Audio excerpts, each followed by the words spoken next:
স্বামী নিজে দাঁড়িয়ে থেকে প্রেমিকের সাথে স্ত্রীর বিয়ের ব্যবস্থা করলেন। ঘটনাটি ভরতপুর থানার অন্তর্গত হরনন্দপুর পল্লীশ্রী এলাকার।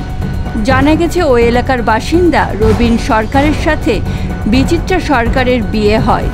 বিয়ের 4 বছরের মাথায় প্রতিবেশী এক যুবকের সাথে পরকীয়ার সম্পর্কে জড়িয়ে পড়ে। বেশ কয়েকবার সালিশি সভাও বসে, তবে তাতেও সমাধান না হলে বুধবার গ্রামবাসীদের উপস্থিতিতে রবীন সরকার সদিচ্ছায় তার স্ত্রী বিচিত্রা সরকারকে তার প্রেমিকার সাথে বিয়ে দেন।